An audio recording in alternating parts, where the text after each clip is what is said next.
Gibran ini benar-benar nggak punya malu. Sekarang dia terang-terangan menghina bapaknya sendiri. Terus sekarang dia tiba-tiba bikin video sok bijak mendukung undang-undang perampasan aset. Sebentar, bapak Anda selama 10 tahun menjabat jadi presiden itu ngapain aja? Kenapa sekarang anaknya sok si paling anti koruptor? Hei, bocah ingusan, kalau lu baru bangun, cuci muka dulu ya, biar melek, biar sadar gitu loh. Masa gitu aja nggak tahu. Coba kalau kau bikin statement pakai otak. Udah nggak ada otak di cangkang kepalamu itu ya? Kau bilang apa? Hah? Wapres itu sok bijak mendukung undang-undang perampasan aset.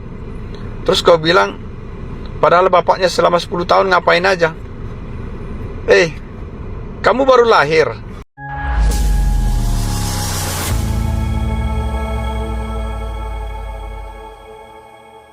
Assalamualaikum warahmatullahi wabarakatuh. Saudara-saudaraku sebangsa dan setanah air, dimanapun kalian berada, semoga kalian selalu dalam kondisi sehat walafiat ya.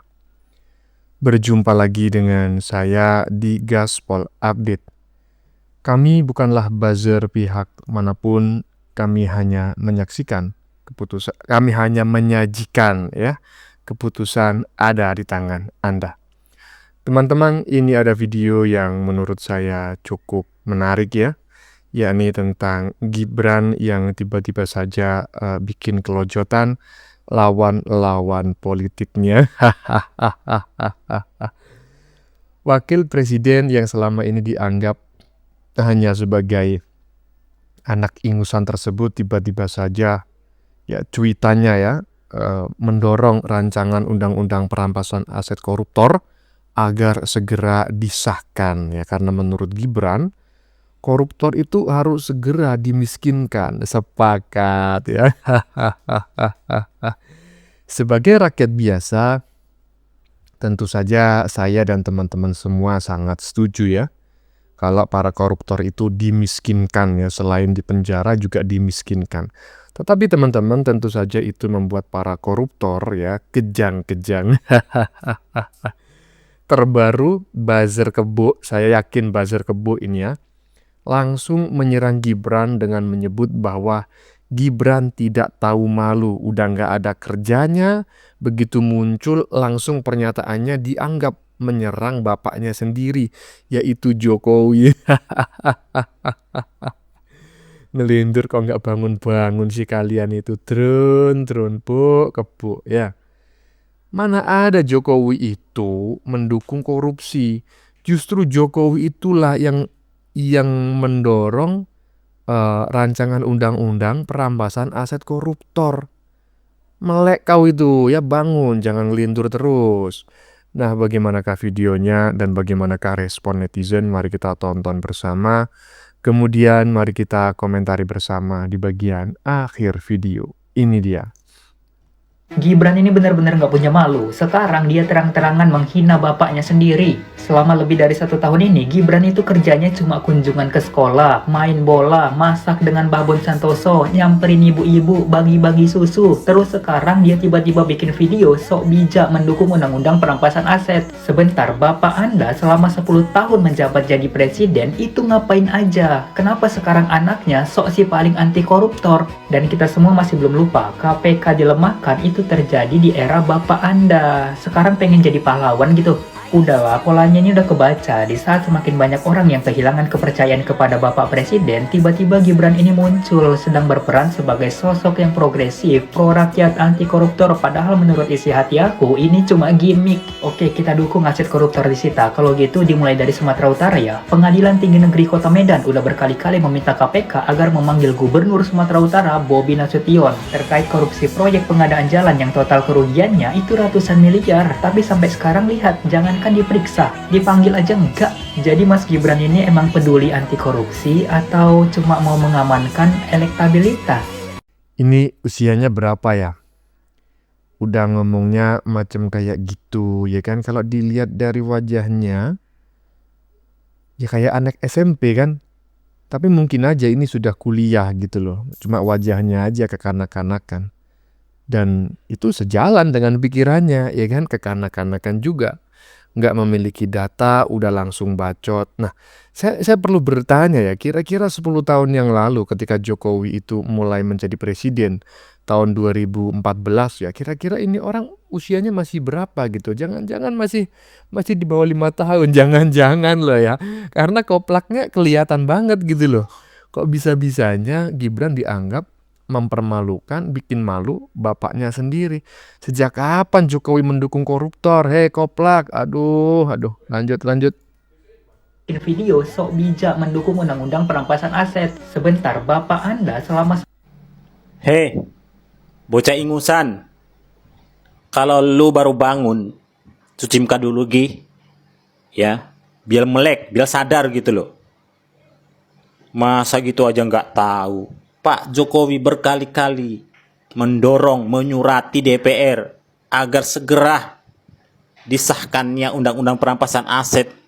Tapi apa? Sampai purna tugas beliau belum juga terrealisasi. Bukan hanya Pak Jokowi, Pak Prabowo pun pada saat hari buruh terang-terangan ya di depan banyak orang, di depan buruh mengatakan saya mendukung undang-undang perampasan aset. Tapi apa? Sampai saat ini masih mandek di laci DPR.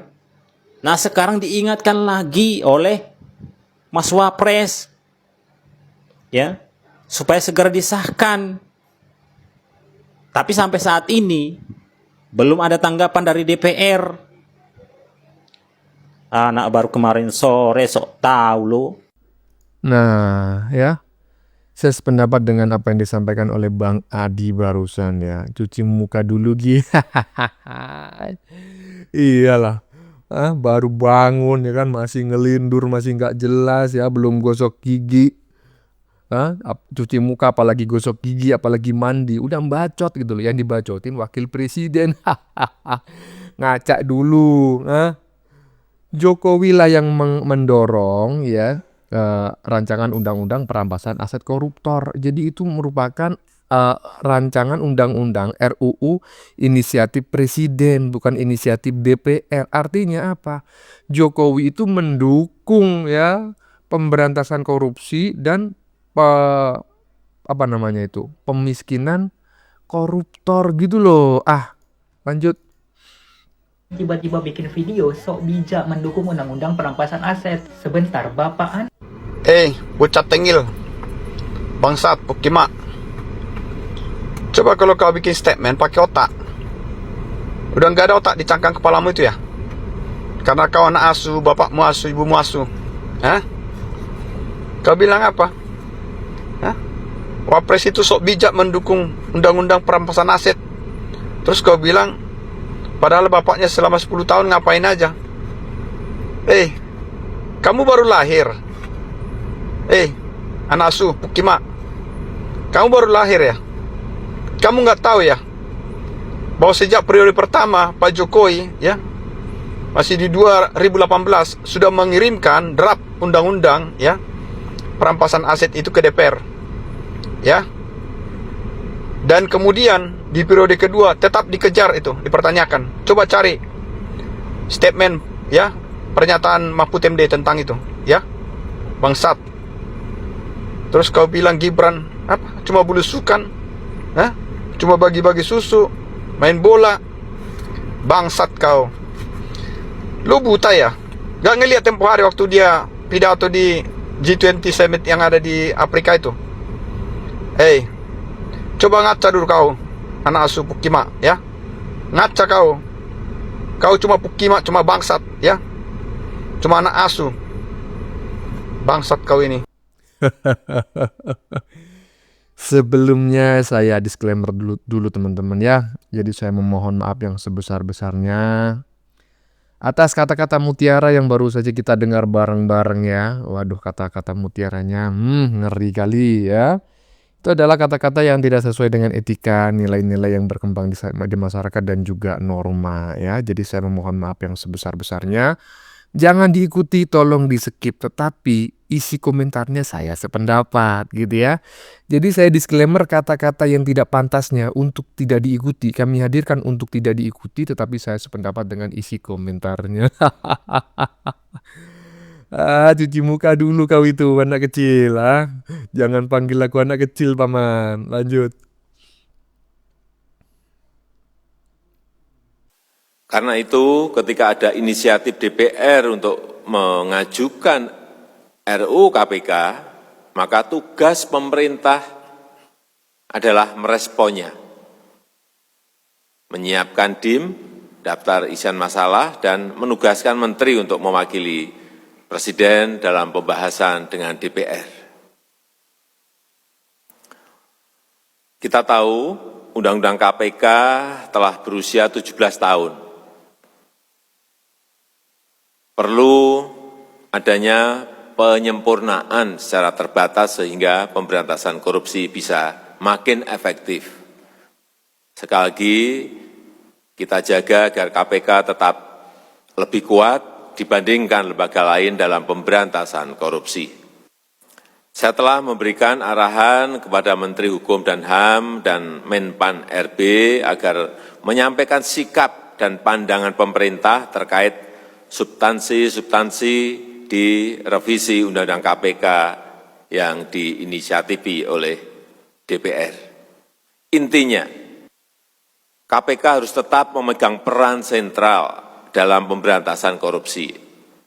Karena itu, KPK harus didukung dengan kewenangan dan kekuatan yang memadai, dan harus lebih kuat dibandingkan dengan lembaga-lembaga lain dalam pemberantasan korupsi. Saya tidak setuju terhadap beberapa substansi RUU inisiatif DPR ini yang berpotensi mengurangi efektivitas tugas KPK. Yang pertama, saya tidak setuju jika KPK harus memperoleh izin dari pihak eksternal untuk melakukan penyadapan. Misalnya harus izin ke pengadilan. Tidak. KPK cukup memperoleh izin internal dari Dewan Pengawas untuk menjaga kerahasiaan. Yang kedua, saya juga tidak setuju penyelidik dan penyidik KPK hanya berasal dari kepolisian dan kejaksaan saja. Penyelidik dan penyidik KPK bisa juga berasal dari unsur ASN, aparatur sipil negara, yang diangkat dari pegawai KPK maupun instansi pemerintah lainnya. Tentu saja harus melalui prosedur rekrutmen yang benar. Yang ketiga, saya juga tidak setuju bahwa KPK wajib berkoordinasi dengan Kejaksaan Agung dalam penuntutan. Karena sistem penuntutan yang berjalan saat ini sudah baik, sehingga tidak perlu diubah lagi. Yang keempat, saya juga tidak setuju perihal pengelolaan LHKPN yang dikeluarkan dari KPK, diberikan kepada kementerian atau lembaga lain. Tidak, saya tidak setuju. Saya minta LHKPN tetap diurus oleh KPK sebagaimana yang telah berjalan selama ini. Tuh, dengar ya. Dengar apa yang disampaikan oleh Jokowi. Tuh. Itu kan yang kali kamu tanyakan tadi. 10 tahun jadi presiden, apa yang dilakukan oleh bapakmu nih? Yang dilakukan nih. Jangan kau pikir membersihkan bangsa dan negara ini itu mudah. Apalagi Pak Jokowi sendirian. Presiden memang, ya kan? Tapi masalahnya di Indonesia ini, presiden itu tidak bisa bergerak sendiri tanpa persetujuan DPR. Ya, persetujuan Dewan. Nah, cuma celakanya di gedung-gedung itu, waduh, banyak tikusnya gitu loh. Kalau nggak mau dikatakan semuanya tikus. Paham kau anak kecil, Mandi dulu, ya sikatan dulu sebelum ngomong ya. Biar genap nyawamu itu. Masih ngelindur membacot lagi. Lanjut. Untung para koruptor Indonesia kini berdeguk kencang menyaksikan Gibran Rakabuming Raka. Sang wakil presiden kini nampaknya bersiap jadi salah seorang tokoh terdepan dalam perang melawan korupsi di Indonesia. Melalui video YouTube-nya, Gibran baru saja mengatakan dia akan menekankan pentingnya pengesahan RUU perampasan aset. Langkah ini menurutnya krusial untuk mengembalikan kerugian negara akibat tindak pidana korupsi yang masif, serta memberikan efek jera bagi para pelaku. Indonesia adalah surga buat para koruptor. Oleh karena itu, pengesahan RUU perampasan aset jadi prioritas mendesak untuk masa depan bangsa. Kerugian negara akibat korupsi sangat besar, namun pengembalian asetnya masih minim. Dalam dekade terakhir misalnya, 2013 sampai 2022, ICW mencatat bahwa total kerugian negara akibat kasus korupsi mencapai sekitar 238,14 triliun rupiah berdasarkan putusan pengadilan. Ingat ya, ini cuma berdasarkan putusan pengadilan. Yang tidak pernah diajukan ke pengadilan mungkin jauh lebih besar dari itu. Jika dikumpulkan berbagai kasus besar seperti Pertamina, kasus PT Timah, BLBI, dan lain-lain, total kerugian bisa menyentuh lebih dari 1.000 triliun rupiah. Di sisi lain, proses pemulihan kerugian negara di Indonesia baru mampu mengembalikan sekitar 10-13% dari total kerugian akibat korupsi yang terungkap. Jadi, sekitar 87-90% kerugian negara akibat korupsi belum berhasil dipulihkan melalui penyitaan denda atau mekanisme lainnya. Gibran mengatakan koruptor harus dimiskinkan. Negara juga dapat mengambil kembali semua harta yang mereka curi. Saya percaya pernyataan Gibran ini bukan sekedar kalimat retoris. Ia adalah penegasan sikap politik yang penting. Gibran kan sering dituding sebagai bocah ingusan yang tidak peduli pada nasib publik. Namun pernyataan ini justru menyentuh jantung persoalan yang paling menyakitkan bangsa ini. Korupsi yang merampok hak publik. Kita harus ingat, korupsi bukan hanya soal uang negara yang hilang. Ia adalah soal rumah sakit yang tak jadi dibangun, sekolah yang rusak, jalan desa yang berlubang, dan petani yang gagal panen karena irigasi mangkrak. Setiap rupiah yang dicuri berarti satu hak rakyat yang dirampas. Maka ketika seorang wakil presiden bicara tentang memiskinkan koruptor, itu sesungguhnya adalah pembelaan terhadap rakyat yang dimiskinkan oleh korupsi. Selama ini Indonesia memang memiliki mekanisme penyitaan dan perampasan aset dalam berbagai undang-undang seperti Undang-Undang Tipikor dan Undang-Undang TPPU. Namun aturan-aturan tersebut tersebar, prosedurnya panjang, dan seringkali kalah cepat dari pelaku kejahatan yang lihai memindahkan harta, menyembunyikan aset melalui nomine atau mengalirkannya ke luar negeri. Kita kerap menyaksikan paradoks. Seorang terpidana korupsi divonis penjara, tapi kenyataannya tetap aman, sebagian bahkan dinikmati keluarga atau kroninya. Ia mungkin kehilangan kebebasan untuk sementara waktu, tapi tidak kehilangan hasil kejahatannya.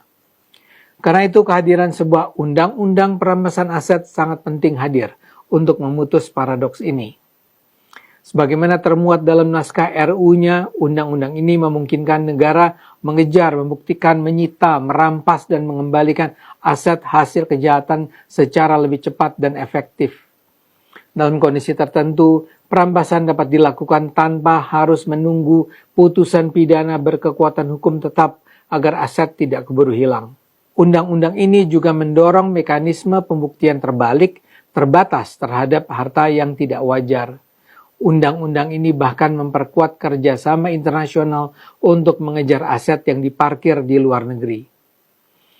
Pengalaman kita selama ini menunjukkan koruptor tidak takut miskin. Yang mereka takutkan adalah kehilangan kekayaan. Selama ini risiko penjara sering dipandang sebagai biaya bisnis. Hukuman penjara beberapa tahun dianggap sebanding dengan miliaran rupiah atau belasan atau puluhan miliar rupiah yang sudah diamankan. Bahkan dalam sejumlah kasus, vonis penjara terlihat ringan dibanding besarnya kerugian negara. Dengan rezim perampasan aset yang kuat, kalkulasi itu kini akan berubah. Jika setiap rupiah hasil korupsi bisa disita, dirampas, dikembalikan kepada negara, maka insentif melakukan korupsi akan jauh berkurang. Disinilah pernyataan Gibran jadi penting.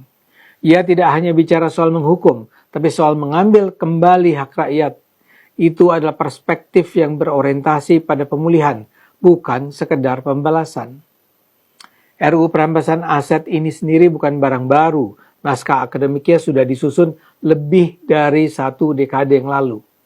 Pemerintah pernah mendorongnya masuk prolegnas, namun hingga kini ia belum jadi undang-undang.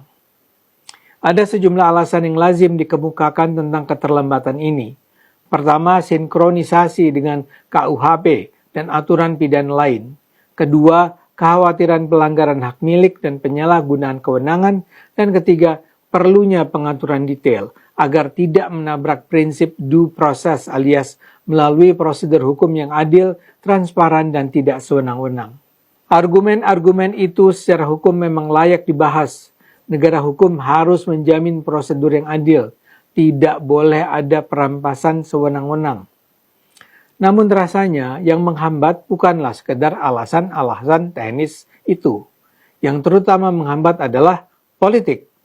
Secara politik, undang-undang ini dengan sengaja dicegah kelahirannya. Masalah intinya sederhana. Undang-undang ini berpotensi mengganggu kenyamanan banyak pihak yang selama ini diuntungkan oleh lemahnya pengembalian dan pemulihan aset. Ia menyentuh jantung relasi antara kekuasaan dan kekayaan.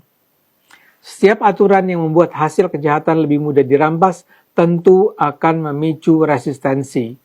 Secara terbuka, jarang ada politisi yang berani mengatakan menolak perampasan aset hasil korupsi. Secara moral, sulit membela koruptor.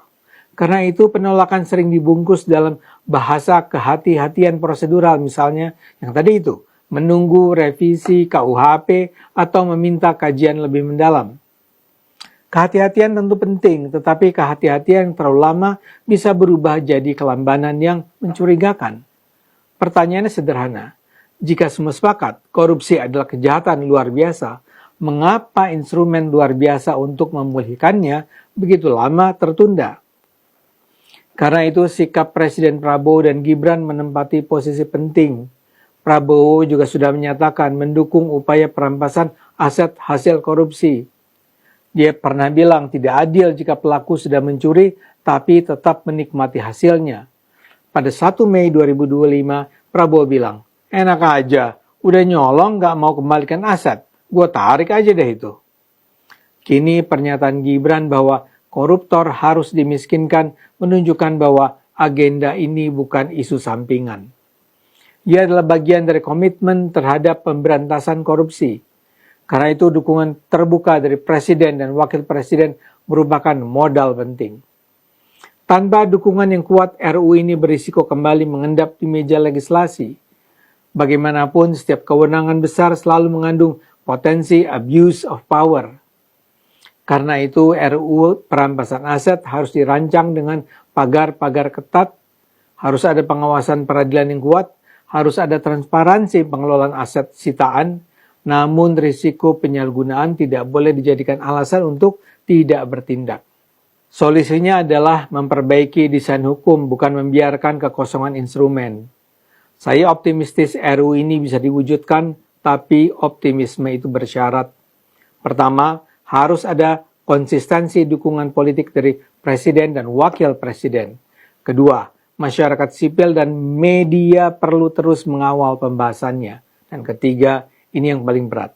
DPR harus menunjukkan bahwa keberpihakan mereka pada rakyat bukan sekedar slogan. Jika rezim perampasan aset berhasil disahkan dan dijalankan secara adil, Indonesia akan memasuki babak baru pemberantasan korupsi. Dari sekedar menghukum pelaku menjadi benar-benar memulihkan hak rakyat. Korupsi memiskinkan rakyat secara sistemik, maka memiskinkan koruptor bukanlah tindakan kejam, ia adalah tindakan keadilan. Saat ini KUHP tidak lagi bisa dijadikan alasan utama untuk menunda RUU perampasan aset. Karena KUHP yang baru sudah resmi diberlakukan, maka secara logika struktur hukum acara pidana sudah jelas. Sinkronisasi normatif seharusnya bisa dilakukan dengan lebih pasti. Dengan kata lain, alasan menunggu KUHP tidak lagi relevan sebagai dasar penundaan. Jika KUHP sudah diberlakukan, tapi pembahasan RUU perampasan aset tetap lambat, maka publik bisa menyimpulkan bahwa hambatan utamanya bukan lagi teknis hukum, melainkan politik. Mudah-mudahan sikap Gibran ini bisa kita dukung bersama, agar Indonesia berhenti menjadi surga korupsi. Indonesia harus perlahan bersih dari korupsi. Ayo gunakan akal sehat, karena hanya kalau kita gunakan akal sehat, Indonesia akan selamat.